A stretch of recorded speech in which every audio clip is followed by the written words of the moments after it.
Once again, my favorite little research assistant, Hi, everybody! has asked for a special holiday-themed LitReel. I just can't say no to the kid. I've actually filmed 114 of these reels I haven't even uploaded yet. Like Prince. Anyway, how about some Easter fun facts?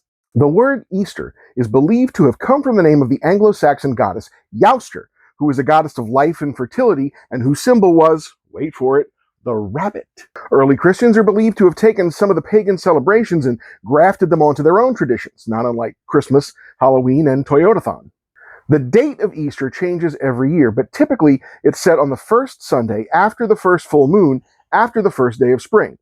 And I know that sounds a little complicated, but it still makes more sense than Common Core math. The Guinness Book of Records reports that the largest chocolate Easter egg of all time was made in Italy in 2011. It was 34 feet tall, it weighed 16,000 pounds, which is about the same amount of chocolate you'd find if you counted the M&Ms under my son's car seat. The most popular Easter dyeing kits belong to the Paz company. Paz reports that they sell about 16 million kits every year, which is fortunate because nobody knows what they do the rest of the year. My theory is that they're secretly also Spirit Halloween. The bright pastel colors associated with Easter originally carried a religious significance. White was for light and glory, lavender for penance and royalty, pink for joy and love, green for life and hope, and yellow because you didn't leave the egg in the cup of orange dye long enough and you just got tired of waiting. In Sweden, children dress up like witches and wizards on Maundy Thursday or Holy Saturday and go door to door and collect candy from their neighbors. I have no notes on this one. Frankly, I'm shocked that the American candy companies haven't leapt at the opportunity to try to turn Easter into Halloween too. Jelly Belly Jelly Beans reports that their most popular flavor is very cherry and has been for almost their entire existence, except for a brief period from 1998 to 2003 where it was overtaken by their buttered popcorn flavor.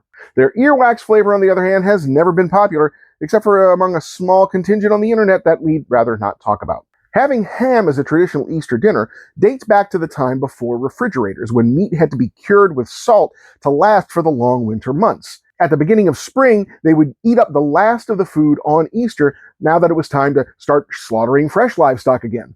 Deviled eggs, on the other hand, are popular because, well, there's a lot of eggs lying around on Easter. And mixing up the yolks with a little bit of mayonnaise, mustard, bacon bits, and paprika, that's a good way to get anybody to want to eat 37 of them. If you've ever thought that the Reese's Easter eggs taste differently than the Reese's peanut butter cups, you're right. When Reese's decided to make eggs, they found that their usual peanut butter formula wouldn't hold the shape long enough to take the coating and solidify. So they had to come up with a new peanut butter formula for their shaped treats. A better formula. I mean, let's be honest here. I mean, a Reese's cup is good and all, but a Reese's egg? That's next level. Honestly, I don't even know why they still use the other stuff. Although the Easter bonnet seems like a timeless tradition, it actually didn't become popular until 1933 with the premiere of Irving Berlin's song Easter Parade. This wasn't the only time that Irving Berlin changed the course of a holiday with a song. His famous song White Christmas, for example, similarly made people long for something that hadn't ever really existed all that much before. And scholars believe he did some uncredited rewrites on Sir Mix-a-Lot's female empowerment anthem, Baby Got Back. Studies show that 78% of the people who eat a chocolate rabbit begin by biting the ears. Which begs the question, what kind of sociopaths make up the other 22%? Freaks. Happy Easter, everybody!